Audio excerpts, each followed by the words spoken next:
Hola, ¿cómo están? Hoy vamos a continuar con parte de la clase 3, que estaba compuesta por el sistema nervioso y por el raquis torácico, ¿no? Y el tórax. El tórax eh, es, eh, se compone de una caja que está compuesta por costillas y por vértebras con sus medios de unión, con los ligamentos, con los discos intervertebrales. Por delante nos encontramos con el esternón y es protege, una caja que protege órganos vitales, como son el pulmón, los pulmones, el corazón, toda la región del mediastino, así que es una caja de protección tan importante como lo es el cráneo o como es la pelvis, ¿no? Estamos protegiendo órganos, estructuras, sistemas vitales.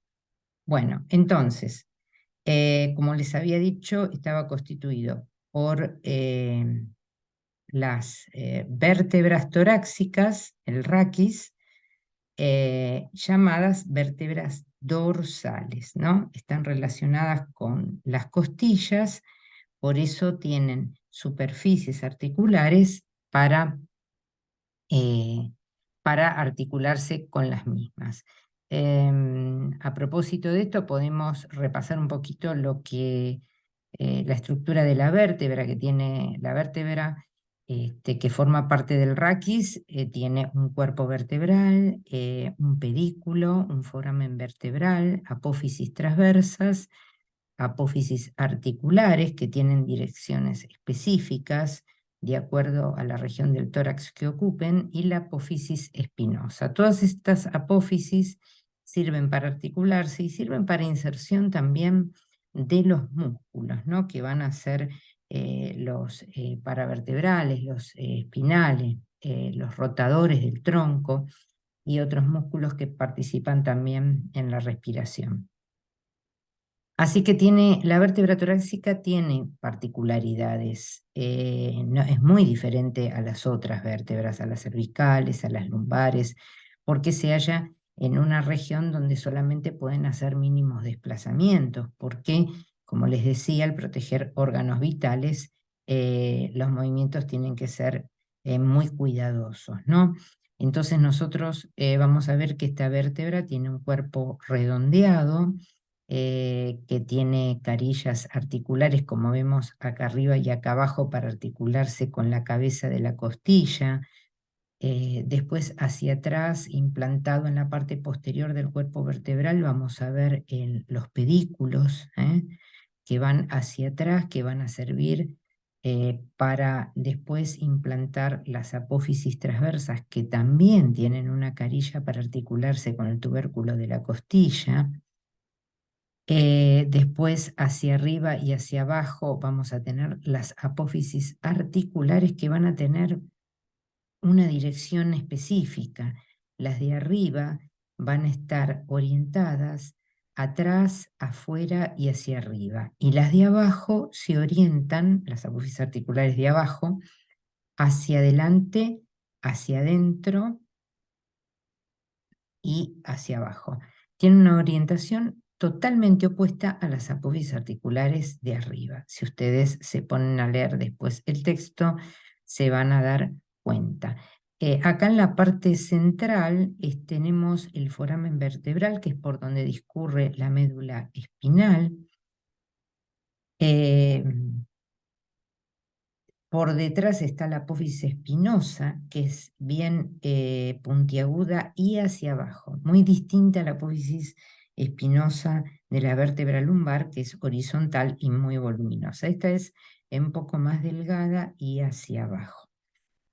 Bueno, las apófisis transversas, entonces, las apófisis articulares que forman las articulaciones sigapofisiarias, y acá por delante vamos a ver el cuerpo vertebral, donde se adhieren los discos intervertebrales, que tienen una proporción relativamente, un grosor relativamente normal, no es muy alto ni muy delgado, porque no hace tanto movimiento en esta parte el raquis torácico, ¿no es cierto? Así que bueno, las apófisis transversas se dirigen, estas son las apófisis transversas, se dirigen hacia afuera y hacia atrás, y yo les había dicho que tenían una carilla para articularse con el tubérculo de la costilla. La vértebra, la primera vértebra torácica, o sea, T1, y las últimas dos, T11 y T12, presentan una sola carilla costal.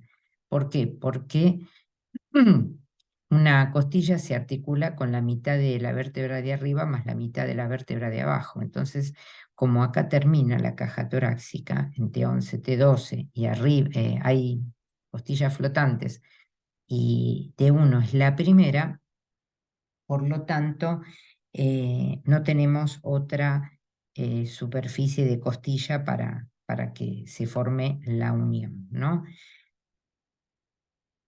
Bueno, entonces, ahora lo que vamos a ver son los movimientos que hacen, perdón, los movimientos que hace el raquis, ya sea extensión, flexión e inclinación, y cuáles son los topes y limitaciones, que esto es lo que más nosotros vemos en biomecánica o cuando desarrollamos los cuadritos de los gestos motores y demás. Cuando nosotros extendemos el raquis, o sea, el raquis va hacia atrás, ¿no? Las vértebras se desplazan hacia atrás y se imbrican o hacen tope en la apófisis espinosa. Ese sería un tope óseo. Y el tope blando estaría dado por delante por la parte anterior del disco intervertebral y el ligamento longitudinal anterior. Nosotros en esta vista lateral que vemos los cuerpos vertebrales y por detrás vemos la parte móvil del raquis, ¿no? Lo que verdaderamente se desplaza. Eh, por delante de los cuerpos vertebrales pasa el ligamento longitudinal anterior, que va desde la base del occipital hasta el coxis. Y por detrás del cuerpo vertebral pasa el ligamento longitudinal posterior. Entonces, cuando nosotros extendemos, llevamos como indica la flecha el raquis hacia atrás, como indica esta flecha roja, se pone en tensión las fibras anteriores del anillo y el ligamento longitudinal anterior. Y atrás, el tope óseo, como les decía antes, son las apófisis espinosas de las vértebras torácicas, ¿no? Que son esto que nosotros vemos por detrás. Cuando nosotros inclinamos el raquis hacia, por ejemplo, este lado hacia la derecha, se imbrican las apófisis articulares y transversas del lado de la inclinación y se ponen en tensión las partes blandas del lado opuesto, o sea, los ligamentos intertransversos, los ligamentos cigoapofisiarios y los ligamentos amarillos, ¿no? Del lado de la convexidad. Esta es la convexidad y esta es la concavidad en un movimiento hacia donde marca la flecha azul, ¿no? Hacia la derecha, mirándolo de este lado. Y este movimiento chiquitito que vemos en estas dos flechitas son los movimientos que hacen las apófisis articulares que hacen estos deslizamientos, porque el tipo y género de articulación de las apófisis articulares de las vértebras es de artrosis plana. Esa es una clasificación articular que la tienen que saber. Una apófisis articular de arriba con la apófisis articular de abajo hace estos deslizamientos, mínimos deslizamientos. Por eso es una diartrosis plana.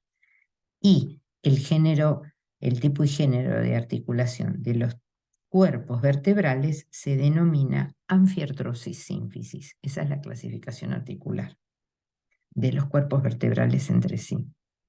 Medios de unión de la articulación de las anfiartrosis sínfisis tenemos como medio de unión el disco intervertebral y el ligamento longitudinal anterior y posterior.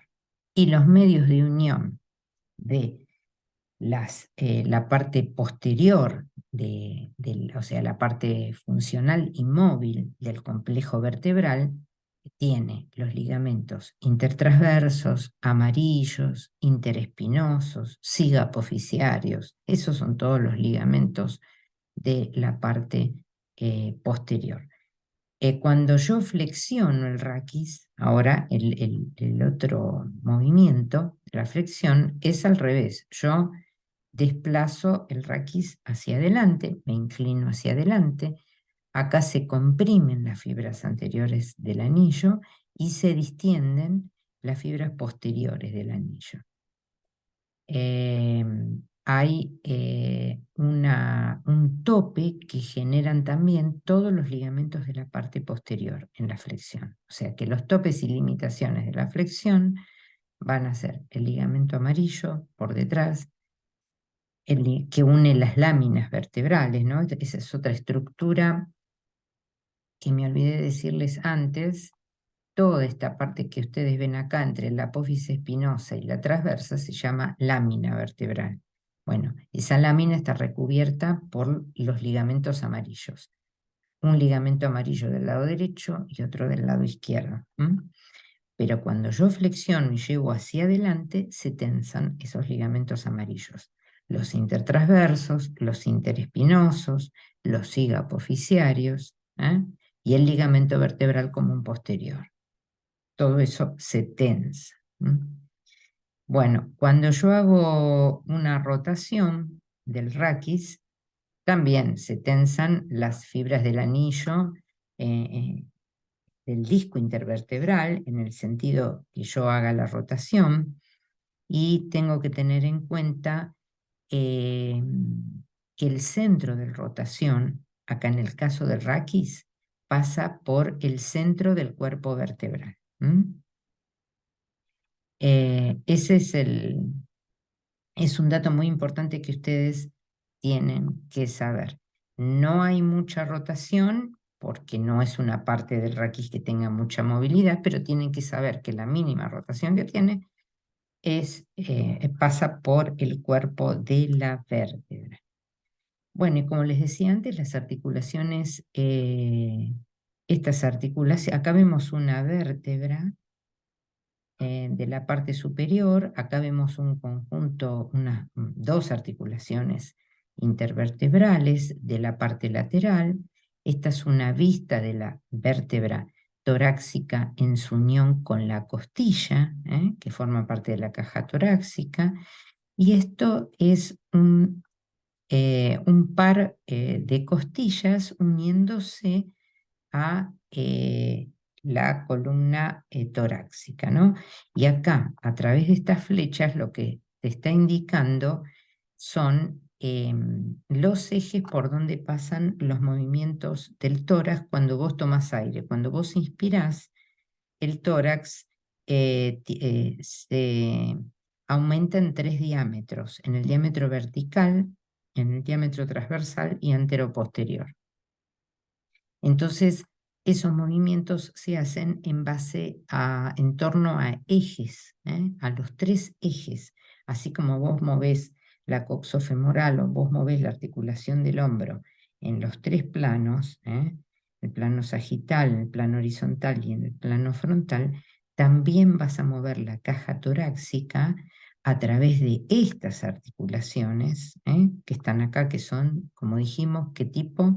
Y artrosis plana. Se van a mover también en los 3 ejes. Y ahora les voy a explicar por qué. También tienen medios de unión, ¿no? Que son los que ya les había explicado. Los ligamentos, acá los vuelve a mostrar, los ligamentos interespinosos, los ligamentos supraespinosos, ligamentos sigapofisiarios, ligamentos amarillos, pero también en el caso de las costillas tenemos ligamentos que van a abrir costotransversos y costovertebrales. que van a unir la articulación de la cabeza de la costilla con el cuerpo vertebral y del tubérculo de la costilla con la apófisis transversa. O sea, estas dos uniones donde se pega acá la costilla está unida por ligamentos. Que se van a poner en tensión de acuerdo a los movimientos de inspiración y de expiración del tórax.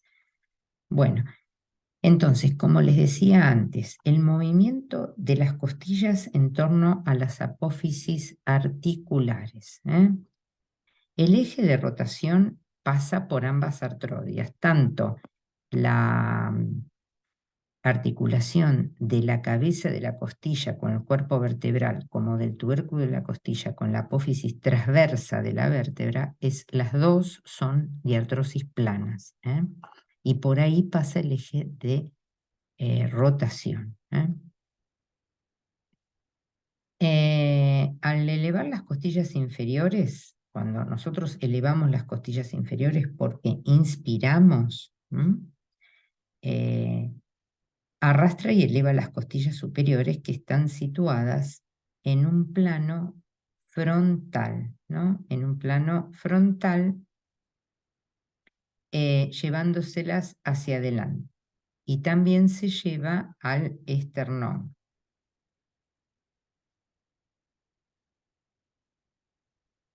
A ver, sí, acá con esta imagen se ve un poquito mejor.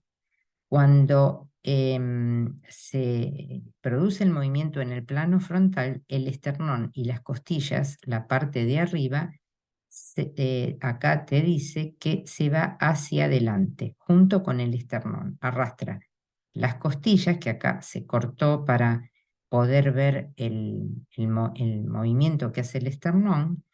Las costillas se van para adelante junto con el esternón, ¿no?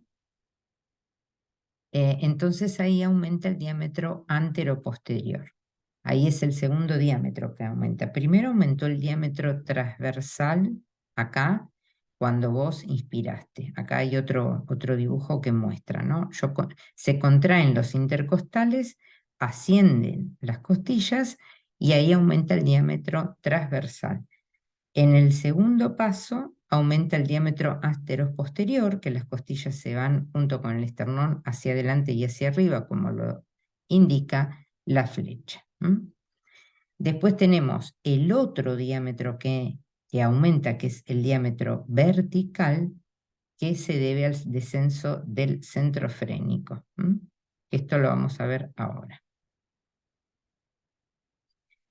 Algo que les quería explicar interesante y que hace el organismo cuando dentro de todo la persona es joven y puede almacenar energía de tensión y todavía los cartílagos están indemnes, es esta rotación que hacen los cartílagos costales en su unión con el esternón. Esto es un dibujo del libro Capangi, que ustedes si tienen duda pueden recurrir al libro que está en el drive de libros del aula virtual.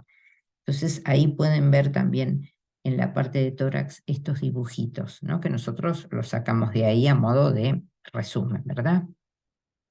Entonces, cuando aumenta el diámetro antero-posterior, que el tórax, la parte superior se va hacia arriba y hacia adelante, ahí se produce como una rotación de los cartílagos, así en este eje, ¿no? Como si yo hiciera esto así, que lo roto en este sentido, como si fuera un resorte, y en esa torsión, acá la misma flecha lo está indicando, fíjense esta flecha como hace que rote sobre su eje el cartílago de la costilla en su contacto con el esternón, ¿no? Entonces hace este movimiento, hace esta rotación y acumula energía de tensión para que después cuando yo largo el aire vuelve a la posición inicial absorbiendo toda esta energía y sin necesidad de usar una musculatura para volver a la posición inicial, porque ahorró energía de tensión, se llama. Esto es física, ¿no? Lo que yo estoy explicando. Ahora voy a seguir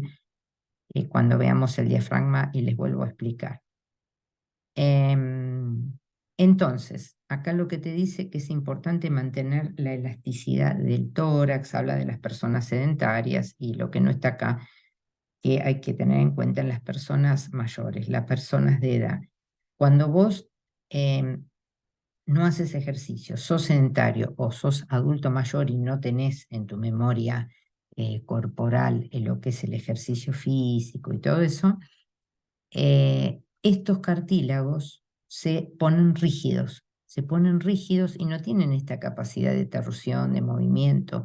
La caja torácica pierde esta elasticidad que les explicaba antes que se produce acá en este movimiento de las artrodias, Todas estas bisagras, estas rotaciones que nosotros vemos acá, todo esto se pierde, se hace más rígido y hacia el esternón también. Por lo tanto, ya no tenés tanta capacidad de inspirar y de largar el aire porque el tórax está más rígido. ¿Por qué las personas mayores tienen complicaciones respiratorias? Porque no perdieron la capacidad elástica de toser, por ejemplo, y eliminar las secreciones cuando se enferman o cuando tienen una neumonía. Entonces, ¿qué pasa? Necesitan expectorar, necesitan largar toda esa mucosidad y no tienen, el tórax no tiene capacidad para hacerlo, Por eso se les complica y les sobreviene la neumonía. Esta es una vista lateral del tórax que está muy buena porque acá te marcan estos puntitos negros los puntos de inflexión, o sea, de movimientos que hace como si fuera una bisagra el tórax cuando hace los tres movimientos simultáneamente de la respiración. Ahora se los voy a explicar con el diafragma.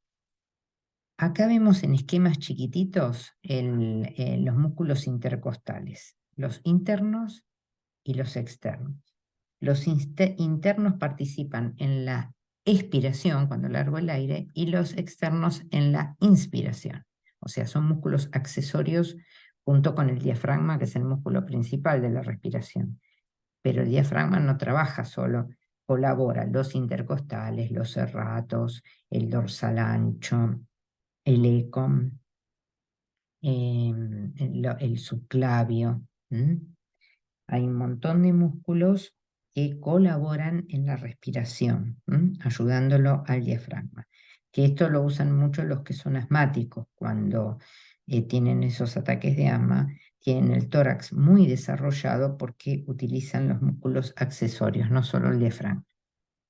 Cuando vos utilizas el intercostal externo, va en la dirección de las fibras desde el borde inferior de la costilla de arriba hasta el borde superior de la costilla de abajo. Entonces, cuando aumenta el diámetro transversal, cuando empiezo con la respiración y se me hace así como alas, el tórax se me expande, el músculo es traccionado desde arriba porque al contraerse me sube todas las costillas. O sea, cada intercostal se contrae, se acorta y me sube todas las costillas hacia arriba.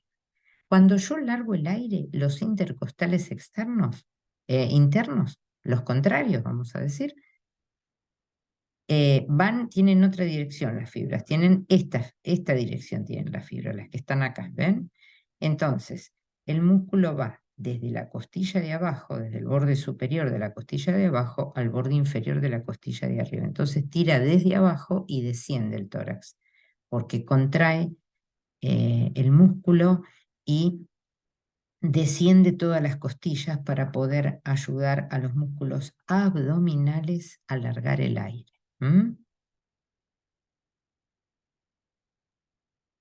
Entonces, el diafragma y sus mecanismos. Volvemos otra vez al mecanismo de la respiración, porque este es un mecanismo un poco complejo de entender que hacemos siempre hincapié varias veces para que quede un poquito más claro. Este es el diafragma, este es el músculo diafragma, esta es la caja torácica, es un músculo muy grande que va inserto en la costilla 11, en la costilla 12, en los cartílagos costales y forma una cúpula, como si fuera un paracaídas. Aparte de esas inserciones, se inserta en las vértebras lumbares L1, L2 y L3. Bueno. Es muy importante esta inserción. ¿Por qué? Porque cuando se contraen estas fibras que llegan acá a la columna lumbar, estas fibras se acortan. Inmediatamente cuando a mí me ingresa el aire, el primer diámetro que aumenta es el diámetro vertical. O sea, se contraen las fibras estas de la columna lumbar, tiran del centro frénico, que es esta parte marroncita de acá arriba, y desciende el centro frénico, porque estas fibras que están acá abajo se acortan, ¿eh? Se acortan así y desciende el centro frénico. Entonces, al descender el centro frénico, se contraen estas fibras que van a las costillas y me eleva el segundo paso, me eleva el diámetro transversal. ¿M? Y por último, el último paso, arriba, lo que les expliqué anteriormente, aumenta el diámetro este, que es el anteroposterior, llevando el esternón y las costillas hacia arriba. Estos son tres mecanismos que se superponen. No es que primero hago una cosa, porque la respiración dura décimas de segundo. Es algo que se produce simultáneamente. Pero para que sepan cómo trabaja el diafragma. El diafragma está inervado por el nervio frénico, que forma parte del plexo cervical, y aparte le llega, como yo les explicaba en neuro, parte de inervación de un núcleo, de un par craneano, un núcleo motor que viene del bulbo raquídeo, que se llama nervio vago o neumogástrico. El nervio vago es muy extenso.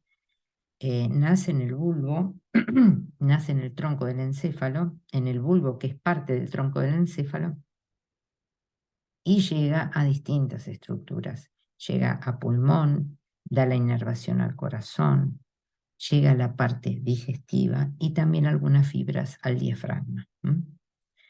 Pero es muy extenso. Lo que pasa es que el diafragma no se puede quedar sin inervación porque es un músculo vital para nuestra vida. ¿Qué quiere decir inervación para los que no recuerdan? Es un estímulo que produce una neurona cuando llega a una estructura, a un órgano o a un músculo. Eso se llama inervación. Es un estímulo o una respuesta que se produce en un sitio, ¿no? Eh, Eso es la inervación, el estímulo que le da el músculo a un órgano, una neurona a un órgano o a un músculo, perdón. Y acá llega un neumogástrico a cada lado de esta cúpula. Tengan en cuenta también que el diafragma es un músculo que divide la caja torácica de la cavidad abdominal. Por eso presenta hiatos. Presenta hiatos. ¿Qué eran hiatos? Los hiatos son orificios por donde pasa. Por ejemplo, el esófago, pasa la aorta, pasa la vena cava inferior. O sea, cada una de estas estructuras tiene un orificio específico para esa estructura. No es que por un agujero grande pasan todas estas estructuras. Después hay hiatos para otras estructuras también, para otras venas, para otros nervios. Pero yo les estoy diciendo lo más importante, ¿no? Que es la aorta, el esófago. Cuando nosotros tenemos una hernia de hiato, es porque este agujero está contrayendo mucho la bajada del esófago. Esos hiatos son como esfínteres que tienen fibras musculares. Cuando hay mucha tensión, o la persona está muy tensionada o es muy nerviosa, todos esos esfínteres se contraen y es cuando produce el reflujo, que no se puede operar. Hay que tener nada más que cuidarse con la parte digestiva y nerviosa. Em, Bueno, acá habla de los ensanchamientos, de la inervación, ¿no? Que está dada, el estímulo nervioso o inervación está dada por el nervio frénico. Y tienen que saber también los músculos que elevan las costillas en la expiración. El intercostal externo, el elevador de las costillas, el ECOM, los escalenos, los pectorales, como les decía anteriormente, el serrato, dorsal ancho y el ilio costal. Después, los que descienden, los que participan en la expiración, son los abdominales, los intercostales internos y los serratos posterior inferior y cuadrado lumbar. Hay una sinergia que se da entre el diafragma y los músculos abdominales. Se llama antagonismo-sinergia. ¿Qué quiere decir antagonismo? Son músculos que normalmente en estas funciones se oponen, porque yo te digo que el músculo agonista es el diafragma en la respiración y el antagonista es el abdominal. ¿Por qué? Porque uno permite que ingrese el aire y el otro permite que salga el aire. Entonces son antagonistas, ¿no? Pero en este caso se da que son antagonistas, pero también los abdominales. ¿Por qué se pone sinergia? Porque están colaborando en este proceso de la respiración. Porque si bien no son inspiradores los abdominales, pero están haciendo como un tope, generando un punto fijo para que después se pueda elevar el centro frénico y poder largar el aire. Ahora lo vamos a leer acá, después ustedes lo pueden leer del libro también, y van a fijar un poquito más esto, ¿no? Lo que les estoy diciendo. Em, acá dice, el diafragma es el principal músculo inspirador, lo que yo les decía antes, ¿no? Entonces, los abdominales son expiratorios, potentes, ya que pueden producir una expiración forzada como la tos, el parto, la defecación, el vómito, todas esas cosas son forzadas. Esa es la fuerza abdominal que vos tenés eh, para poder hacer todas esas cosas. Pero a la vez te dice, como yo les decía antes acá, que son sinergistas. Uno no puede funcionar sin el otro. O sea, la contracción del diafragma desciende el centro frénico, como yo les decía antes, por acortamiento de estas fibras, ¿no? De estas fibras que están acá en la columna vertebral. Pero mientras está descendiendo el centro frénico, hay una resistencia de las vísceras, de la cincha abdominal y de los músculos del abdomen, del recto del abdomen, de los oblicuos y del transverso. Entonces, si estos músculos no hicieran una fuerza potente, todo el contenido abdominal se vería, se descendería hacia abajo y hacia adelante. Entonces, el centro frénico no podría tomar un punto fijo, para subir y largar el aire, ¿no? Lo que yo les decía anteriormente. Entonces, ¿es indispensable? Sí, es indispensable este mecanismo para la eficacia del diafragma. Hay personas que son muy obesas, que como tienen mucha distensión abdominal y entonces el centro frénico no puede encontrar un punto fijo porque el abdomen se va muy hacia adelante, no puede encontrar un punto fijo para hacer tope y disparar y volver hacia arriba y largar el aire en todo el ciclo respiratorio. Por eso los obesos, cuando fue lo del COVID, algunos fallecieron o tuvieron problemas respiratorios por por este desbalance en los músculos respiratorios al tener un espacio tan voluminoso, ¿no? Entonces, en la expiración, el diafragma se relaja por la contracción de los abdominales y disminuye el diámetro transversal y anteroposterior. O sea, se invierten todos los procesos cuando yo largo el aire. En vez de descender el centro frénico asciende. En vez de aumentar el diámetro transversal, disminuye. En vez de aumentar el diámetro anteroposterior, disminuye. Todos esos diámetros van disminuyendo. Y durante la inspiración, entonces, aumenta la tensión del diafragma y el tono de los músculos abdominales disminuye. Y en la expiración aumenta los abdominales y disminuye el diafragma. O sea, son equilibrios que se van dando en forma dinámica.